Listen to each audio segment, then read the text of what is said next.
नमस्कार प्रिय छात्रों, आज के इस शिवम यम सॉल्यूशन में आपका स्वागत है। तो प्रिय छात्रों, आज आप क्या सीखेंगे इसके बारे में आपको बताएंगे। देखिए, वर्णमाला के बारे में आपको बताया गया। वर्णमाला के दो भेद हैं, नंबर एक स्वर, नंबर दो व्यंजन। तो स्वर आपको पढ़ा दिया गया है। अगर आपको देखना है तो प्लेलिस्ट में, हिंदी की प्लेलिस्ट में जाकर के और स्वर के बारे में आप जान जाएंगे। आज हम सीखेंगे बच्चों यानी व्यंजन। व्यंजन आपको बताएंगे, व्यंजन क्या है, व्यंजन कितने हैं, कुल मिलाकर कौन कौन कैसा उच्चारण कहाँ है, ये व्यंजन के बारे में आज आपको बताएंगे। तो आइए शुरू करते हैं क्लास। सर्वप्रथम वर्णमाला अल्फाबेट। इसमें आपके यानी वर्णमाला को दो भागों में बांट दिया गया। नंबर एक आपका स्वर, नंबर एक स्वर और नंबर दो व्यंजन। व्यंजन तो स्वर और व्यंजन ये दो आपके भाग हो गए। वर्णमाला में दो भेद हैं, स्वर और दूसरा व्यंजन। स्वर जान गए हैं, व्यंजन की बात करते हैं। व्यंजन है क्या? व्यंजन हेडिंग डालें, व्यंजन।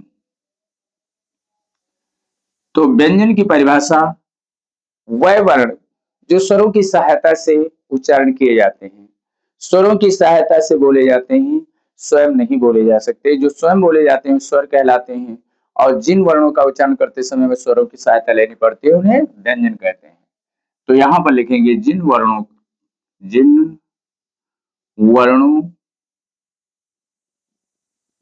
का उच्चारण जिन वर्णों का उच्चारण करने में स्वरों की सहायता लेनी पड़ती है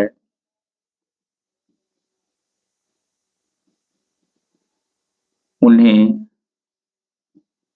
व्यंजन कहते हैं। व्यंजन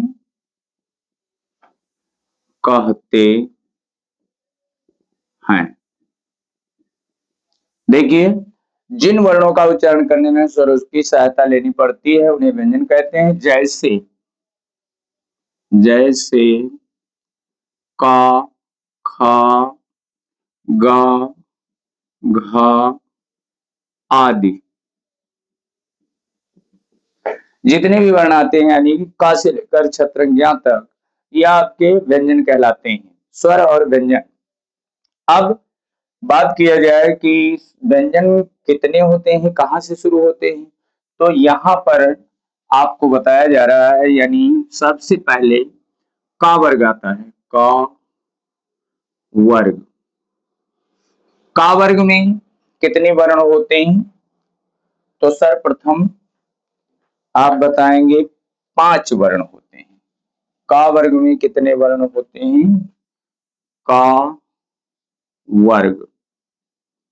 का वर्ग में कितने होते हैं? जैसे का, खा, गा, घा, अंगा। देखते जाइए, का वर्ग में कितने वर्ण आ गए? 5 वर्ण। अब का, ख, ग, घ, अंगा, फिर चा वर्ण। चा वर्ग में आ गया आपका चा, छा, जा, झा, इया। फिर टा वर्ग आ गया, टा वर्ग। टा वर्ग में आया टा, ठा, डा, ढा, आड़ा। टा ठा डा ढा आड़ा आ गया। टा ठा डा आड़ा के बाद ता, ता वर्ग। ता वर्ग में देखें ता, था, दा, धा, ना। ता था दा धा ना, ये ता वर्ग में आ गया। ता था दा ना के बाद पा वर्ग। पा वर्ग।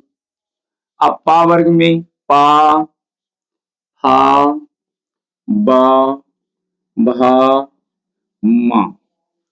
तो देखें यहां पर का वर्ग में 5 वर्ण, चा वर्ग में 5 वर्ण, टा वर्ग में 5 वर्ण, ता वर्ग में 5 वर्ण और पा वर्ग में 5 वर्ण, यानी 5 5 5 5 सब में आ गया। प्रथम द्वितीय तृतीय चतुर्थ और पंचम वर्ग में बांट दिया गया इन वर्णों को। ये वर्ण क्या कहलाते हैं आपके? सर्वप्रथम जो का वर्ग का उच्चारण होता है कहां से होता है? ये यहां उच्चारण स्थान लिख सकते हैं, यानी आप याद कर लें के टी यम दो। प्यारे बच्चों देखें, केटीएम दो यानी के से क्या हो जाएगा? कंठ। क्या हो जाएगा? कंठ से उच्चारण होता है। और चा वर्ग का उच्चारण होता है टी से, यानी तालु। तालु। और टा वर्ग का उच्चारण मूर्धा। यम से क्या होगा? मूर्धा। और यम से यानी केटी यम हो गया। अब आ गया डी से, यानी ता वर्ग कहां से होता है? दंत। दंत से यानी दांत से। और अंतिम पा वर्ग जो बचा, ये पा वर्ग किससे आता है? वो से ओष्ठ, यानी होंठ से होता है उच्चारण, ओष्ठ लिखा गया। ये उच्चारण स्थान आपका हो गया, यानी कंठ, तालु, मूर्धा, दंत, ओष्ठ, ये आपका हो गया। अब ये कुल मिलाकर वर्ण के हिसाब से कौन से व्यंजन कहलाते हैं? ये व्यंजन आपके हो जाएंगे अस्पर्शी व्यंजन। क्या कहलाते हैं? अस्पर्शी व्यंजन। तो यहां पर ये अस्पर्शी व्यंजन कहलाते हैं।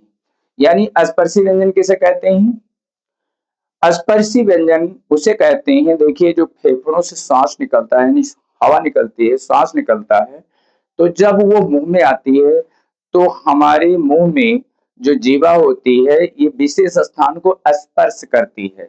जैसे कंठ, तालु, मूर्धा, दंत, ओष्ठ से स्पर्श करते हुए ये उच्चारण निकलते हैं, इसलिए इन्हें स्पर्शी व्यंजन कहा जाता है। समझ पाए? फेफड़ों से निकलती हुई जो हवा है मुंह में जब आती है, जीवा हमारे विशेष स्थान यानी कई स्थानों को स्पर्श करती है। और कौन कौन स्थान को? कंठ को, तालु को, मूर्धा को, दंत को, ओष्ठ को स्पर्श करते हुए ये वर्ण निकलते हैं बाहर, इसलिए ये स्पर्शी व्यंजन कहलाते हैं। तो ये आपको पता हो गया स्पर्शी व्यंजन। स्पर्शी व्यंजन कितने होते हैं?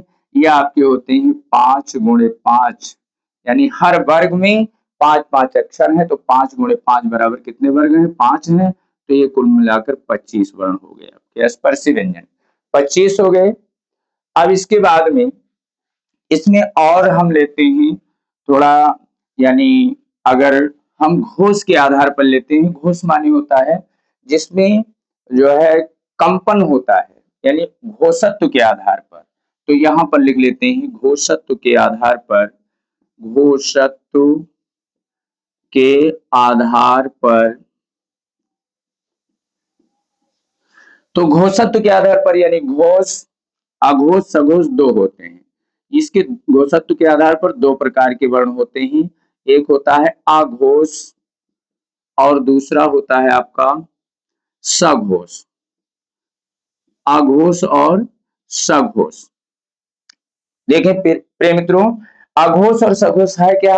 अघोष वह वर्ण होते हैं जिनमें स्वर तंत्रियां, जो स्वर तंत्रियां होती हैं, जिनका उच्चारण करते समय कंपन नहीं करती हैं। जब हम उच्चारण करते हैं तो हमारी स्वर तंत्रियां जो है कंपन नहीं करती हैं, उन्हें कहते हैं अघोष। उन्हें क्या कहते हैं? अघोष, यानी घोष नहीं। और जिनमें, जिनका उच्चारण करते समय, जिन वर्णों का उच्चारण करते समय हमारी स्वर तंत्रियां कंपन करती, तो कंपन करती हैं, उन्हें क्या कहते हैं? सघोष। तो जिसमें नहीं करते हैं वो क्या कहलाते हैं? अघोष। और जिनमें करते हैं वो होते हैं सघोष। तो घोषत्व के आधार पर कौन कौन वर्ण स्पर्शी व्यंजन में क्या क्या कहलाते हैं? देखिए सघोष, अघोष, इसमें सबसे पहले इसको देखो एक चार्ट के अनुसार बना लेते हैं। चार्ट बना लीजिए, एक चार्ट बना लीजिए ऐसे। और आपको लिख दिया जाए कौन सघोष कौन अघोष, तभी आपको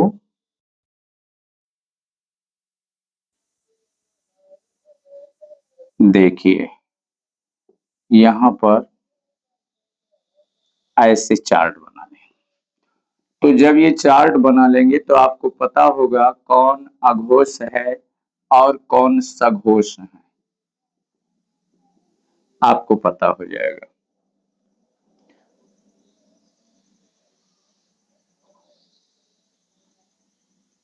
देखो थोड़ा तिरछा बन रहा है लेकिन समझ में आपके आ जाए। देखिए इसको देखते हैं, दूसरे कलर से लिख देते हैं।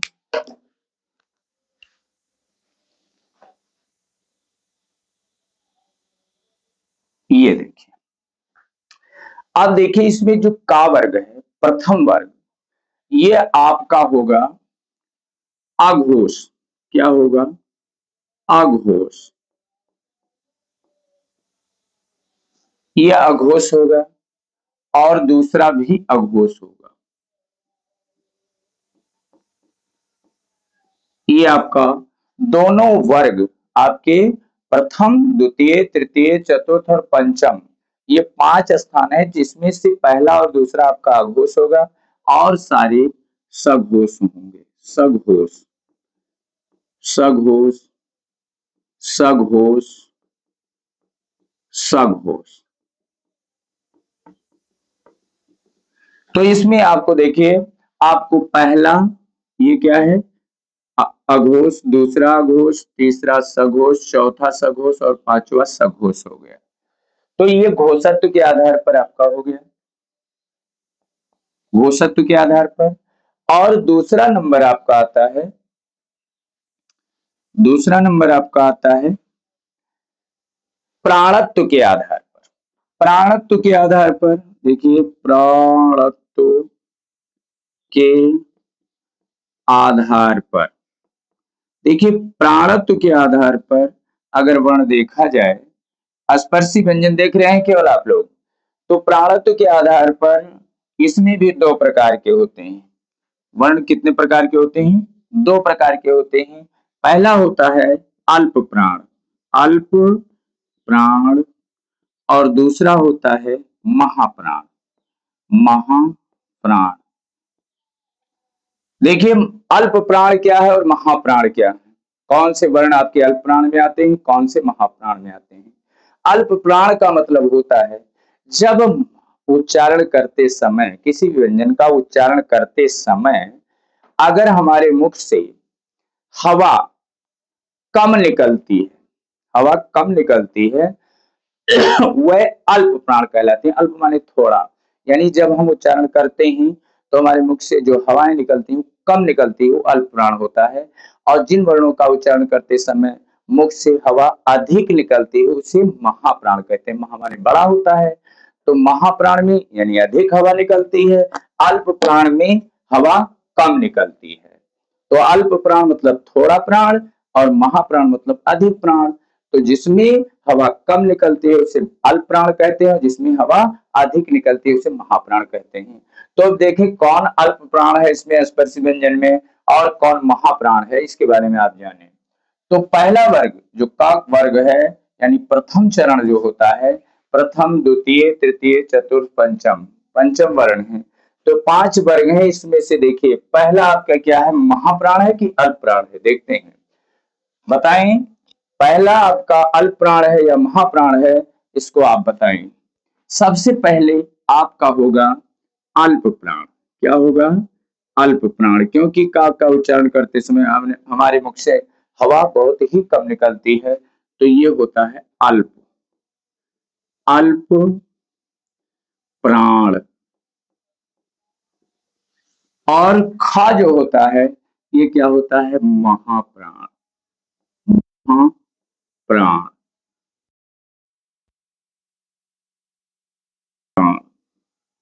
अल्प प्राण।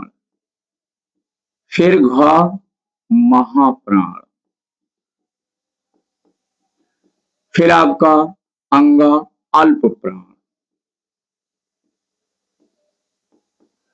तो इस प्रकार से आप समझ गए होंगे कि एक अल्प, दूसरा महा, एक अल्प, फिर तीसरा महा, चौथा फिर अल्प, यानी 5 वर्ग होते हैं। तो अल्प महा अल्प महा अल्प, अल्प पर जाकर के समाप्त हो जाता है। और अघोष के आधार पर पहला दूसरा अघोष और सब सघोष, यानी प्रथम द्वितीय चरण या आपका अघोष और तृतीय चतुर्थ और पंचम सघोष। और प्राण के बाद प्राणत्व के आधार पर पहला यानी अल्प, दूसरा महा, फिर अल्प, फिर महा, फिर अल्प। तो एक प्राणत्व के आधार पर आपका हो गया अल्प, महा, और घोषत्व के आधार पर घोष और सघोष हो गया। तो अब आप यहां तक जान गए। अब जानिए इससे आगे जो वर्ण आते हैं, इससे आगे वर्ण कौन कौन आते हैं, उन्हें क्या क्या कहते हैं आप जानिए। अब इसके बाद में प फ ब म के बाद में आता है य, र, ल, व। अब ये वर्ण कौन कहलाते हैं? य, र, ल, य, र, ल, व। ये आपके क्या कहलाते हैं? य, र, ल, ये आपका स्पर्श हो गया। य, र, ल, ये आपके अंतस्थ व्यंजन कहलाते हैं। अंतस्थ व्यंजन, ये आपके अंतःस्थ व्यंजन हैं। य, र, ल, य, र, ल, व। ये कितने वर्ण हुए? 4। अब इसके बाद में आपके आते हैं य, र, ल, व, स, स, हा। ये भी 4 वर्ण आए। और इन वर्णों को क्या कहते हैं? इन वर्णों को क्या कहते हैं? ऊष्म व्यंजन। क्या कहते हैं? ऊष्म व्यंजन। इन वर्णों को कहते हैं ऊष्म व्यंजन। यार अलावा अंतस्थ व्यंजन, स, ख, सह ऊष्म व्यंजन, यार अलावा अंतस्थ व्यंजन, स, सह ऊष्म व्यंजन। अब बचा क्या? छत्रज्ञ। छत्रज्ञ तो नीचे आपको दिखाई नहीं पड़ेगा, यहां पर लिख देते हैं, यानी छत्रज्ञ। छत्रज्ञ देखते हैं, छत्रज्ञ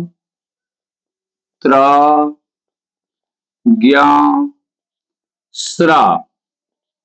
ये आपके संयुक्त व्यंजन है। क्या है?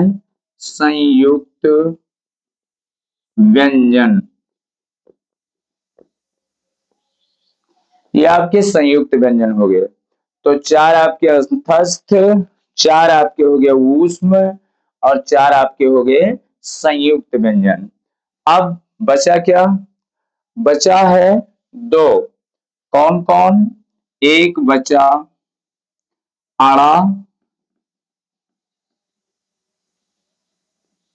और एक बचा आढ़ा। ये 2 व्यंजन द्विगुण कहलाते हैं। क्या कहलाते हैं? द्विगुण व्यंजन। द्विगुण व्यंजन क्यों कहलाते हैं? क्योंकि इनमें 2 गुण ही हैं, 2 गुण हैं। अगर ये बिंदी न लगाया जाए तो ये ढा का उच्चारण हो जाएगा। अगर इस बिंदी को यहाँ बगल में लिख दिया जाए तो ये अंगा हो जाएगा। इस प्रकार से ये द्विगुण व्यंजन कहलाते हैं। तो द्विगुण, संयुक्त, ऊष्म, अंतस्थ और स्पर्शी व्यंजन, ये सभी व्यंजन हैं। क्या है? व्यंजन है, लेकिन व्यंजन के सब अलग अलग प्रकार हैं। तो इस प्रकार से आपके द्विगुण, संयुक्त और अंतस्थ व्यंजन हो गए। और इसमें प्राणत्व के आधार पर अघोष, सघोष, महाप्राण, अल्पप्राण हो गए। अब आ जाइए अंतस्थ व्यंजन के बारे में आपको बताएं। अंतस्थ व्यंजन इधर से आपका मिटाल दे रहे हैं, इसको लिखा रहने दीजिए और ये मिटाल देते हैं। जिन वर्णों का उच्चारण करने में स्वरों की सहायता लेनी पड़ती है उन्हें व्यंजन कहते हैं। ये तो पूरा जान ही गए।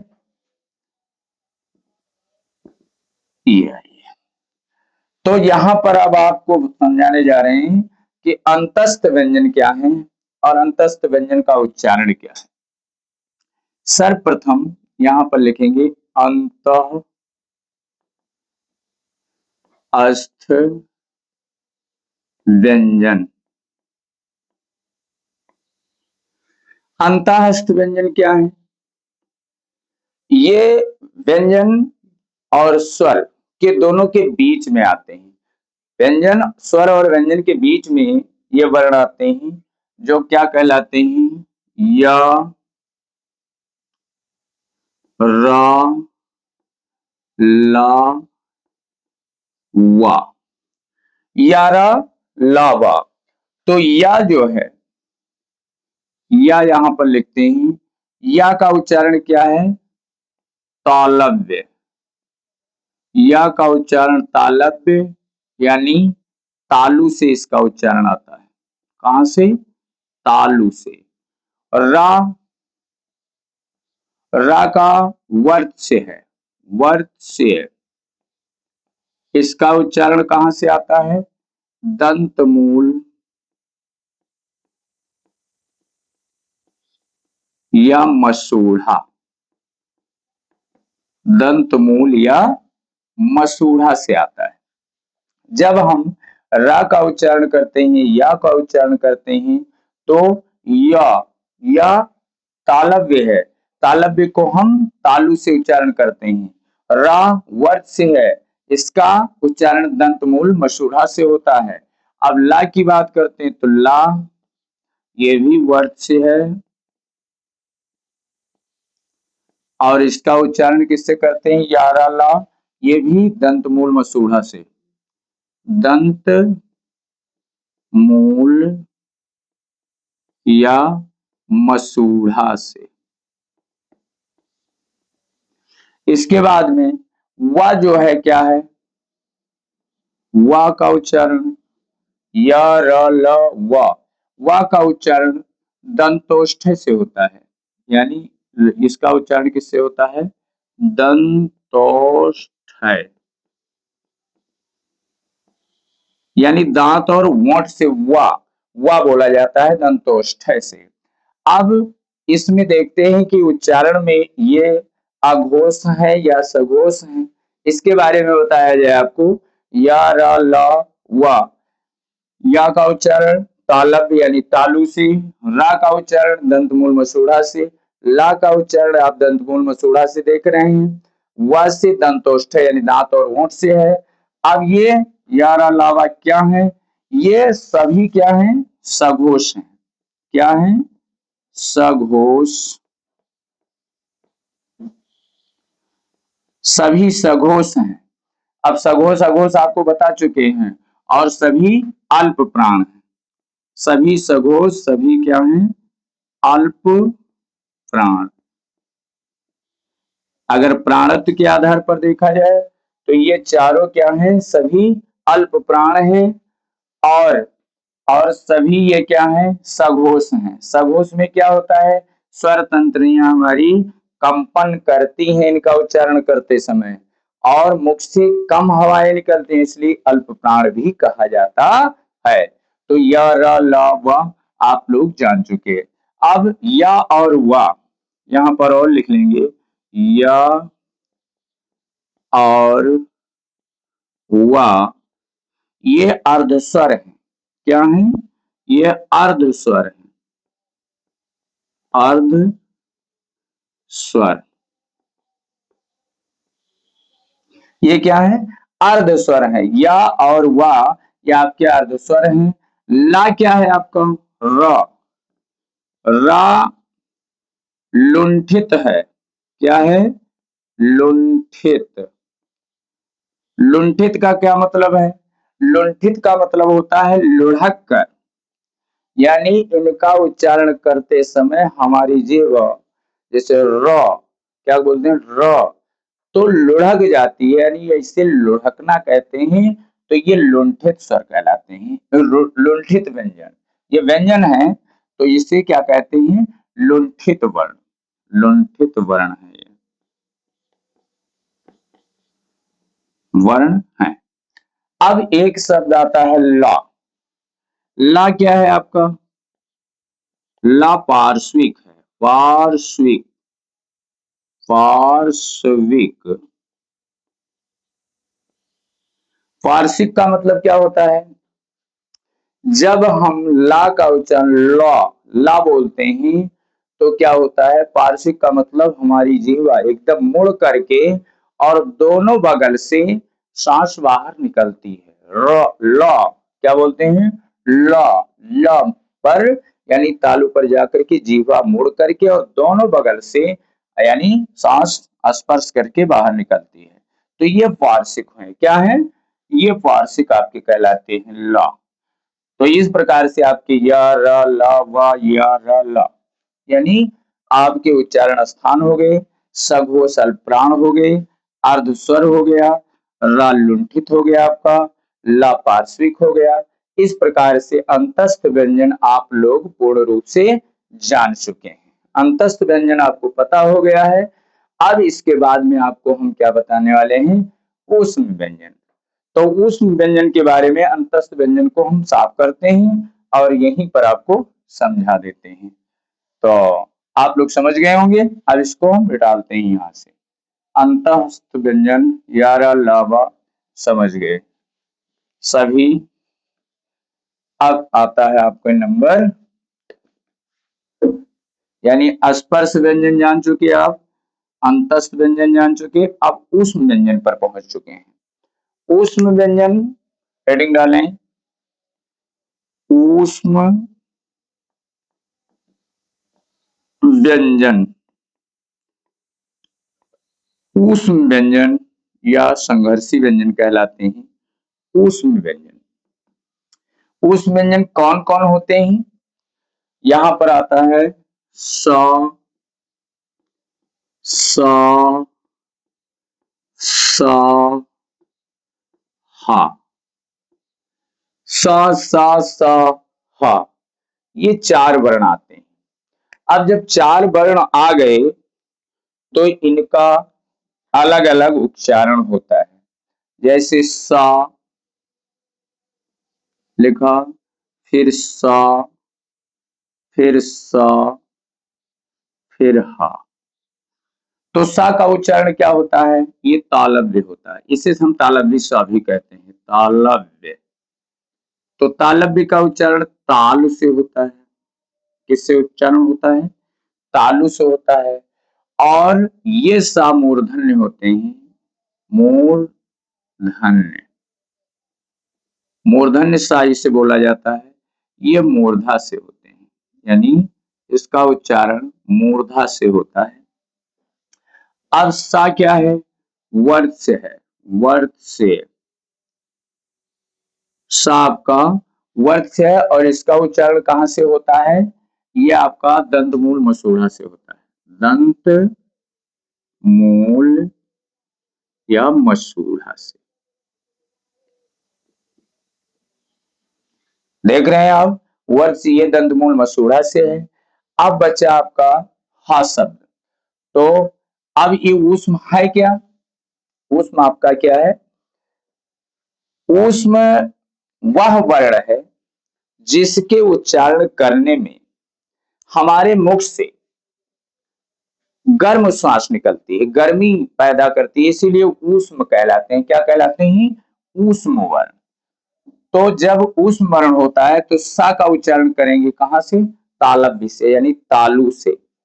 और वो सा जो मूर्धन्य होता है मूर्धा से करेंगे। सा ये जो होता है ये वर्त से होता है, ये दंतमूल या मसूढ़ा से इसका उच्चारण होता है। तो जब हम इन वर्णों का उच्चारण करते हैं तो हमारे मुख से गर्म गर्म श्वास निकलती है। तो हम समझ जाते हैं ये हमारे ऊष्म व्यंजन है। अब ऊष्म व्यंजन के बाद में आपका नंबर आता है संयुक्त व्यंजन में। अब हाँ, और ये भी देख लीजिए ये क्या है आपके यानी महाप्राण या अघोष हैं। क्या है? ये आपके उच्चारण के हिसाब से ये सभी क्या हैं? ये आपके अघोष हैं। काले पेन से लिख लें, ये आपके अघोष हैं और सभी महाप्राण हैं। अघोष तथा महाप्राण, ये आपके सभी यानी सा सा सा हा, ये आपके सभी अघोष हैं और सभी महाप्राण हैं। सभी अघोष, सभी महाप्राण हैं, यानी सभी आपके अघोष हो गए और सभी महाप्राण। तो ये आपके ऊष्म व्यंजन थे। अब ऊष्म व्यंजन के बाद में आते हैं संयुक्त व्यंजन। तो संयुक्त व्यंजन तो आप जानते ही, छात्र ज्ञ, छात्र ज्ञ स्रा, संयुक्त व्यंजन। संयुक्त व्यंजन में क्या आते हैं? छ, त्र, ज्ञ, स्रा। तो ये संयुक्त व्यंजन क्यों कहलाते हैं? क्योंकि इसमें दो अक्षर, दो वर्ण मिले हुए हैं। छ का मतलब क्या होता है? जैसे छ लिखा है तो छ का मतलब, इसमें आपने देखो वर्णमाला में यानी रोमन बनाया होगा अंग्रेजी में। तो रोमन में क्या होता है? छ को बनाने के लिए हम क्या करते हैं? अगर छ ये बनाना है तो रोमन बनाएंगे तो के यस यच, ये भी लिख सकते हैं। अगर ये ना लिखें तो इसमें दो वर्ण मिले। कौन कौन मिले? का और क्या मिला? धन सा मिला। क्या मिला? का और सा, ये दोनों मिल करके आपके छ बने। तो संयुक्त क्या हुआ इसमें? का धन सा। जब दो वर्णों से मिला है तो ये संयुक्त व्यंजन कहलाता है। अब त्रा, त्रा को भी बनाएं। त्रा में कौन कौन वर्ण मिले? ता, धन, रा। ज्ञा में कौन कौन वर्ण मिले? ज्ञा में ज, धन, या। स्रा में कौन वर्ण मिले? स्रा में भी देखो, स्रा में आपको मिला स और धन, रा। ये आपके संयुक्त व्यंजन हो गए। क्या हो गए? संयुक्त व्यंजन। तो आपके ऊष्म व्यंजन हो गए, आपके संयुक्त व्यंजन हो गए। अब बचा क्या? अब बचा द्विगुण वाले, उत्क्षिप्त या दो गुण। उत्क्षिप्त और या दो गुण के बारे में आप जाने क्या है? ऊष्म व्यंजन जान चुके हैं, और इसके बाद में आ गया आपका द्विगुण या उत्क्षिप्त व्यंजन। उत्क्षिप्त व्यंजन, द्विगुण या उत्क्षिप्त। उत्क्षिप्त या द्विगुण व्यंजन। उत्क्षिप्त या द्विगुण व्यंजन क्या है? जिसमें दो गुण हो, जिसमें दो गुण हो उसे द्विगुण व्यंजन कहते हैं। अब यहाँ पर दो ही अक्षर आते हैं द्विगुण में।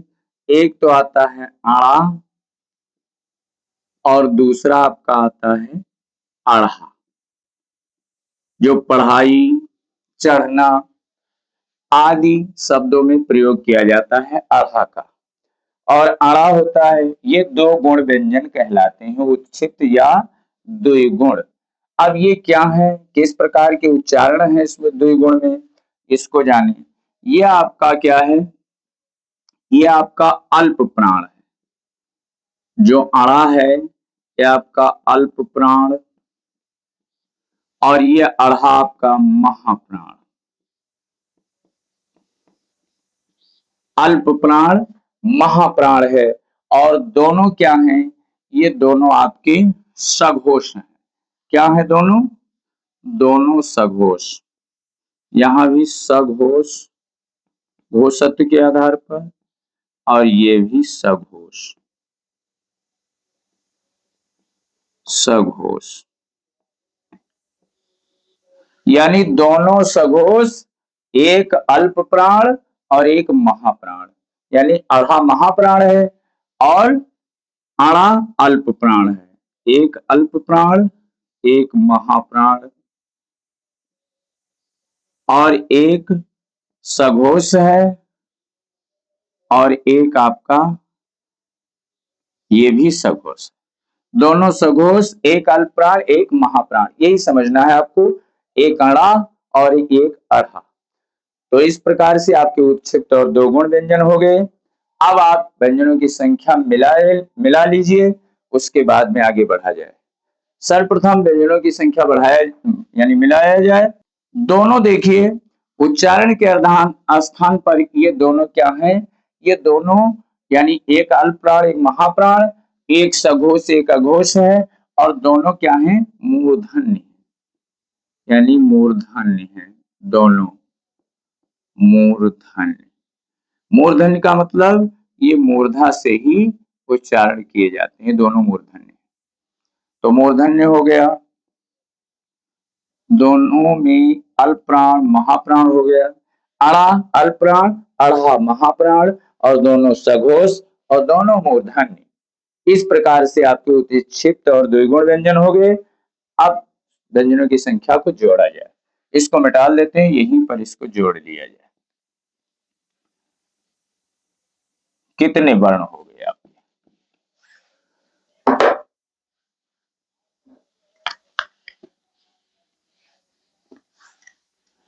सर्वप्रथम आपको स्पर्शी व्यंजन बताया, अस्पर्शी व्यंजन, अस्पर्शी व्यंजन कितने हैं? 25। स्पर्शी व्यंजन आपके 25 हो गए। अंतःस्थ व्यंजन, अंतःस्थ व्यंजन ये आपके हैं 4। अब क्या बचे? ऊष्म व्यंजन, ऊष्म व्यंजन ये आपके हुए 4। संयुक्त व्यंजन, संयुक्त व्यंजन ये आपके हुए 4।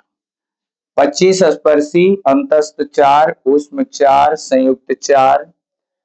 अब द्विगुण, उत्क्षिप्त या द्विगुण,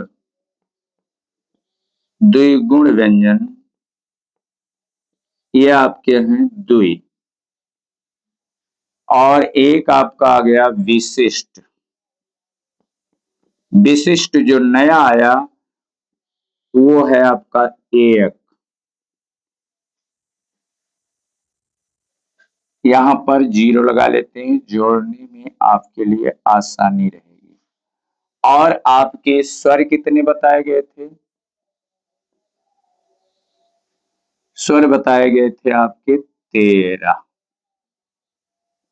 13 वैसे 13 मुख्यतः 11 हैं, 2 निकल जाते हैं अयोगवाह, लेकिन कुल मिलाकर अगर बताया जाए तो 13। अब कुल वर्णों की संख्या जोड़ लेते हैं। वर्णमाला में कुल अक्षर, वर्णमाला में कुल अक्षर, वर्णमाला में कुल योग, वर्णमाला में कुल योग देखो जोड़ते हैं। 3 5 8 4 12 4 16 4 20 2 22 1 23 के 3, 23 के 3 हासिल कितना आया? 2 2 1 3 2 5, यानी कुल मिलाकर कितने वर्ण आ गए आपके? 53 वर्ण। ये जो 53 वर्ण आया ये आपकी कुल वर्णमाला में 53 वर्ण है। अगर आपसे कोई पूछता है तो पहले आपके 36 13 49 ही अक्षर थे, बाद में आपके वर्ण बढ़ करके 52 हो गए थे, 52 हो गए थे। उसके बाद में एक नया विशिष्ट वर्ण आया 1, तो कुल मिलाकर अब कितने हो गए? 53। वो विशिष्ट वर्ण कैसा है? उसको ऐसे लिखा जाता है, यानी ऐसे करके लिखा जाता है वर्ण, ये विशिष्ट वर्ण कहलाता है। विशिष्ट वर्ण ये आपका विशिष्ट वर्ण है। तो एक और मिल गया, और इसका उच्चारण क्या होगा? इसका उच्चारण होगा ला, यानी यल डबल यल, ला। ये आपका विशिष्ट उच्चारण है। तो इस प्रकार से प्रिय छात्रों ये आपका हो गया वर्णमाला में व्यंजन। अब व्यंजन के बाद में एक चीज आपका और छूट रहा है, अगर उच्चारण की बात करते हैं तो ये भी जान गए KTM2। अगर याद रखेंगे तो हमें ये पता हो जाएगा कि उच्चारण स्पर्श व्यंजन में कहाँ कहाँ क्या होता है। के से कंठ, टी से तालु, यम से मूर्धा, डी से दंत, ओ से ओष्ठ। यानी हमारा जो उच्चारण है वो कंठ से शुरू होकर के दांत पर समाप्त हो जाता है, और दांत से अगर कहा जाए तो कंठ पर समाप्त होता है। तो इस प्रकार से स्पर्शी व्यंजन के बारे में जान गए, अंतस्थ व्यंजन जान गए, ऊष्म व्यंजन जान गए, संयुक्त व्यंजन जान गए, द्विगुण व्यंजन जान गए, स्पर्शी, अंतस्थ, ऊष्म, संयुक्त, द्विगुण और विशिष्ट जान गए। अब आपको बताने वाले हैं अयोग वाह। अयोग वाह की बात करते हैं। अयोग वाह क्या है? अयोग वाह में दो वर्ण आते हैं, यहीं पर आपको बता देते हैं। अयोग वाह, अयोग वाह। तो अयोग वाह में एक आता है अंग और दूसरा आता है आहा, जो आपको स्वर में बता दिए होंगे, लेकिन फिर जान लें। अगर अंग, अंग को हम क्या कहते हैं? अयोग वाह को दो भागों में बांटा गया। नंबर 1 अनुस्वार और नंबर 2 विसर्ग, जो अंत में प्रयोग किया जाता है। अब अनुस्वार क्या है? अनुस्वार आपका है जो ये बिंदी, और विसर्ग क्या है? जो ये दो बिंदी। तो ये आपका विसर्ग है, ये अनुस्वार है। अब एक चीज आपको और बताना है, एक छूट रहा है। देखिए व्यंजन में जो पंचम वर्ण होता है, पंचम वर्ग, यह अनुनासिक होता है। कौन कौन अनुनासिक होते हैं? अनुनासिक, अनुनासिक, अनुनासिक वर्ण कौन कौन कहलाते हैं? यानी स्पर्श व्यंजन में जो पंचम वर्ग होता है, यंगणनम, यंगणनम यानी अंग, यंग हो गया, आड़ा, न, इया होना चाहिए। यहाँ पर अंगा के बाद इया, आड़ा, न और म, ये जो है अनुनासिक वर्ण कहलाते हैं। अंगा, इया, आड़ा, न और म, ये अनुनासिक इसलिए कहलाते हैं क्योंकि इन वर्णों का उच्चारण करते समय हमें नाक द्वारा सांस लेना पड़ता है। यानी अनुनासिक का मतलब नाक से इनका उच्चारण हो जाता है, इसलिए ये अनुनासिक कहलाते हैं। ये पंचम वर्ण यानी 5 वर्ण है, अंगा, या, अड़ा, न और म। तो इस प्रकार से प्रिय मित्रों, ये आपका व्यंजन वर्णमाला था। इससे पहले आपको स्वर पढ़ा दिए। स्वर अगर आपको देखना है तो आप प्लेलिस्ट में चले जाइए और वहां पर स्वर के बारे में जान लीजिए। स्वर क्या है, स्वर का स्थान क्या है, स्वर का उच्चारण स्थान क्या है, कितने स्वर हैं, कहाँ कहाँ कौन सा उच्चारण होता है, ये स्वर के बारे में आप जानेंगे। और आज की वीडियो में आपको व्यंजन के बारे में बताया। अब इसमें मैंने वर्णों को बता दिया, गिनकर बता दिया, एक एक अक्षर आपको बता दिया, उच्चारण स्थान बता दिया। अब अगर कहीं कोई त्रुटि रह गई होगी तो आप कमेंट बॉक्स में जरूर करेंगे। और ये हम आशा करते हैं कि ये वीडियो आपके लिए बहुत ही लाभदायक होगा, और ये अगर आपके लिए लाभदायक है तो आप और भी शेयर करेंगे दूसरों को और लाइक करेंगे, और हौसला बढ़ाते रहिए। और आपको अगली वीडियो में फिर मिलेंगे, तब तक के लिए जय हिंद, जय भारत।